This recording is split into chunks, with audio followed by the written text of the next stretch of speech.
उसमें भी इसी तरह ये 1 मेल 2 फीमेल। पास्ट ट्रांजैक्शन के लिए। अच्छा आगे है women witness equal to man.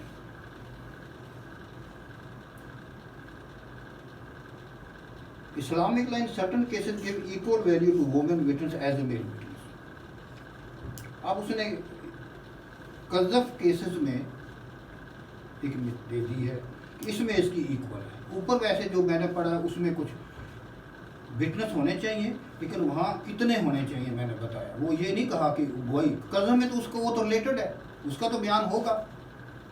इसलिए इसमें ये लिखा होगा जो इस्लामिक ज्यूरिस्प्रूडेंस है उसके मुताबिक कज़फ के केसेस में इनकी जो है ये इक्वली होगी। अब लाइन किस लाइन है ना जी, क्या कहते हैं, लियान। इस केसेस में वो भी equal credit, both spouse male and female are given equal credit to their evidence. अब एक और है कि वुमेन जो है कुछ ऐसी जगह उसकी वैल्यू बहुत ज़्यादा है मेल विटनेस से। Islam has given greater value and define the credit to women witness more than the man. अब केस की जो पैटर्निटी ऑफ चाइल्ड है ये उसके एक मिसाल दे दी गई है। Testimony of women mother will be greater, फिर वही होगी, ये उसी ने ही बताया।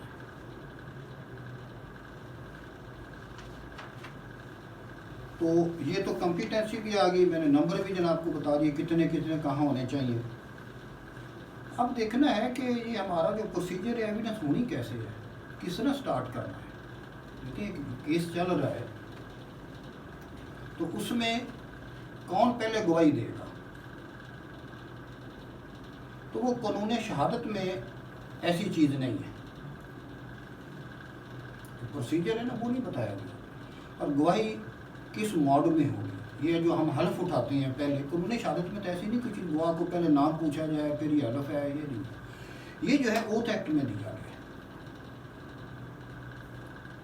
लिखने ओथ एक्ट में ये बताया गया है कि अगर गवाह को गवाही की अगर उसने एविडेंस देना है तो किस तरह पहले वो हल्फ उठाएगा फिर उसकी गवाही स्टार्ट होगी। अब देखना है कि ये गवाही जो है वो किस तरह देनी है। इस पर कानून शहादत तो खामोश है, लेकिन ये सिविल केसेस की मैं बात कर रहा हूँ। इसमें है ऑर्डर 18। ऑर्डर 18 है hearing of the suit and examination of witness. इसका रूल 1 है the plaintiff has the right to begin unless the defendant admit the facts alleged by the plaintiff and contempt। ये है इसमें रूल 1 में ये है कि मैं पूरा तो नहीं पढ़ा, थोड़ा सा बताना ही है बेसिकली हमारा, क्योंकि कानून शहादत है, सिर्फ इतना ही बताना था कि शहादत जब होगी तो स्टार्ट जो पहली गवाही स्टार्टिंग होगी वो देगा प्लेंटिफ सिविल केसेस में। अब इसमें ये हरफ आखिर भी नहीं है। हाई कोर्ट अच्छा सीपीसी में जो अमेंडमेंट्स होती हैं एक तो लेजिस्लेशन करती है, दूसरा हाई कोर्ट को भी इख्तियार है। हाई कोर्ट में जो अमेंडमेंट उन्होंने इंसर्शन कर दी है उसमें लिख दिया है अगर कोई ऐसा मैटर होता है nothing in this rule shall affect the jurisdiction of the court of its own accord or on application of any party for reason to be recorded in writing to direct any party to examine any witness at any stage. अब फर्ज किया आपने case दायर कर दिया है, witness आपने list भी दे दी है, लेकिन उसने कहा जी मेरी तो फ्लाइट है, अब आप लेट हो गए हैं, किसी वजह से जवाब लेट आया या तारीख आई, स्ट्राइक हो गई जिस तरह हमारा एक कल्चर है, या मोहतरम जज साहब छुट्टी पे हैं, एविडेंस रिकॉर्ड नहीं हुई और उसकी फ़्लाइट जाने का फिर क्या तरीका का। फिर ये हाई कोर्ट में क्या है, हाई कोर्ट ने ये पावर दी है कोर्ट को, अगर कोई बंदा दरख्वास्त दे, कोई फरीक दरख्वास्त दे तो उसकी फिर गवाही जिस तरह कोर्ट कंसीडर करे वो पहले भी हो सकती है। इसमें जो सब एक चीज़ जो है ना, हाई कोर्ट लेजिस्लेशन नहीं करेगा, ये रूल नहीं रूल्स जो है ना, नहीं हम रूल्स पढ़ रहे हैं, आर्डर रूल्स। हाँ, ये rules जो है ना, उसमें वो अब हाई कोर्ट उसी अमेंडमेंट तरह लिखा rules। हुआ है जी उन्होंने कि क्योंकि हाई कोर्ट में अमूमन हमने देखा है कि हाई कोर्ट अमेंडमेंट आई हुई जी है। जी, अमेंडमेंट जो है ना रूल्स के अंदर जितनी मर्जी प्रोसीजर जी ये है एक्सप्लेनेशन 1 उन्होंने दी हुई है। एक्ट है वो। चलो act हाई कोर्ट का of वैसे भी देखो सिविल कोर्ट को देखें, हाई कोर्ट तक सारा सुपरवाइज करता है ना, जी तो लिहाजा ये देखिए high court rules and order उनके भी अपने हैं, वहाँ भी ऐसी चीज सारी चीज दी है कि कोर्ट ने फंक्शन कैसे करना है। जी बिल्कुल, सारा प्रोसीजर जितना तो ये जो है इसी तरह ही है। अब एग्जामिन को उसको कैसे करना है, ये भी एक तरीके का है, वो भी रूल 4 है, witness to be examined in open court. कानून शहादत में एग्जामिनेशन चीफ तो दिया हुआ है किस तरह होना है, किस तरह क्लास, लेकिन किस तरह ओपन में कमरे में बंद, वो सीपीसी में दिया हुआ है। अच्छा, ये सब इसमें आ गया ओपन कोर्ट। जी ओपन कोर्ट का मतलब ये कोर्ट के अंदर जो है ना वो आप हाँ ओपन कोर्ट जो भी अपने रिटायरिंग रूम वगैरह में या सारा करते हैं तो वो उसकी देखें आरज ये मैं रिटायरिंग रूम में अगर सारे फ्रीक चले जाते हैं, जी। Secret open court not secret, secret in camera proceeding नहीं, जी लेकिन एक है इन कैमरा प्रोसीडिंग जिसे हम कहते हैं कि वो फिर सीक्रेट, वो बाहर ही नहीं निकलती। जी जी ठीक है ओपन कोर्ट यही है असल में ओपन कोर्ट है, लेकिन प्रैक्टिस है ये। जी आप सही फरमा रहे हैं कि सम टाइम जजेस साहबान बुला लेते हैं, आज ये रिटायरिंग रूम में आ रहे तो फ्री है वहाँ चले गए, वो भी ओपन ही हो गया जी, ना। हाँ दोनों फ्री के अंदर रिस्ट्रिक्शन तो नहीं ना होती, दोनों फ्री के होते हैं। जी तो ये आज बस इतना ही जनाब है, कंपिटेंसी आ गई और Next जो नंबर ऑफ विटनेस आ गया।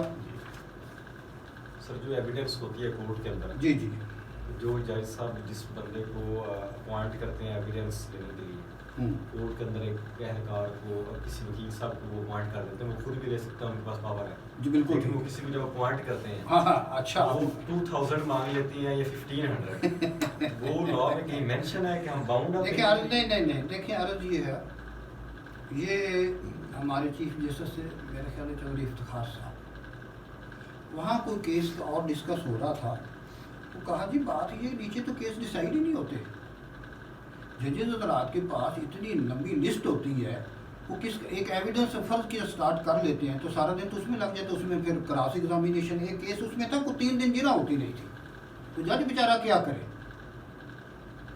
उस वक्त फिर उसमें ये प्रोविजन ये लाई तकरीबन बन गया है कि अब उन्होंने ये कहा जज के कमरे के अंदर वोकला हजरात, क्योंकि अब मैंने देखा है कि कोर्ट्स में जब जज साहबान अपने हाथ से पहले किसी ज़माने में लिखते थे, फिर वो रीडर साहब ने भी लिखने शुरू कर दिए थे, मैं वो सारा बताता हूँ। अब उनके रीडर साहब जो लिख सकते हैं तो फिर अब क्यों ना कि इसको कम रश को कम किया जाए, और एविडेंस जितनी ज़्यादा रिकॉर्ड होगी उतनी डिस्पोजल भी ज़्यादा होगी, इसलिए फिर ये यंग लॉयर का प्रेफरेंस दिया गया था कि इनको जनाब कोर्ट में लाएं, आप उनको ना रखें और उनसे ये एविडेंस जो ज़ाहिर है कि जज साहब ने भी उसी तरह लिखनी है। अब उसमें तरीका क्या है, अब अगर इस तरह होगी तो फिर ये है रूल, इसी ऑर्डर 8 का रूल 8 अपना ऑर्डर 8 का रूल भी 8 ही है, memorandum when evidence not taken down by जज, ये इसको कवर करता है। मैं इसको पढ़ देता हूँ, आपका सवाल का जवाब भी आ जाएगा। Where the evidence is not taken down in writing by the judge, he shall be bound as the examination of each witness proceeds to take a memorandum of the substance to what each witness deposes, and such memorandum shall be written and signed by the judge and shall be part of the record। अब ये अगर वो अपने हाथ से नहीं करता तो जो आपने फरमाया जो वकील साहबान या हमारे जो वोकला आजकल कर रहे हैं, उसमें फिर वो नीचे नोट देता है कि ये मेरे सामने हुआ है, मेमोरेंडम पे साइन करता है, बाकायदा जज साहब के साइन होते हैं। हाँ जी सर मेरा क्वेश्चन ये था कि जज साहब किसी भी अलिफ बे को अपॉइंट कर देते हैं कि जी एविडेंस के लिए रिकॉर्ड करें, ठीक है, वो कोर्ट के उसमें लिमिट के अंदर ही बैठ के लिखता है बिल्कुल ठीक है। उसकी जो फीस मुकर्रर की जाती है वो कहीं पे लॉ में देखिए लॉ में नहीं है, लॉ में ये नहीं है, लॉ में ये नहीं है, लेकिन ये उस मेरा ख्याल है कि अब मैंने क्योंकि वो अब मुझे जेहन में नहीं आ रहा, इनिशियली इट वाज कि वो 500 रुपये थी फिक्स कर दी, फी विटनेस। उसमें क्या था कि जो पार्टी असल में डिस्पोजल ऑफ एविडेंस ज़्यादा होनी चाहिए थी।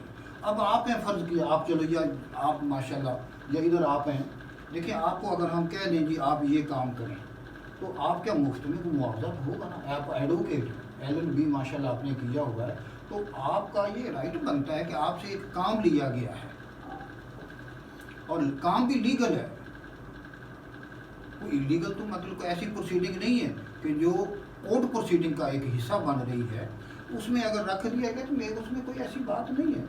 आप यंग लॉयर के लिए ये तो मेरा कह रही फाइनेंशियल बेनिफिट बड़ा अच्छा है। नहीं फाइनेंशियल जो है इसमें बेनिफिट ज़रूर है, हाँ। बट जो है इसमें इनिशिएशन ये हुई है तो गवर्नमेंट के पार्ट पे या इस तरह का कोई ऐसा जो है ना सिस्टम होना चाहिए जिसमें वहाँ से पे करें बजाय इसकी पार्टी के ऊपर जो है ना। देखिए अरे ये आप ये होना चाहिए। वैसे हमारा लेक्चर जो है आज एविडेंस के बारे में है, अब ये बात आगे चली गई है, ठीक है जी, अब ये कंक्लूड कर देते हैं। Thank you very much ji.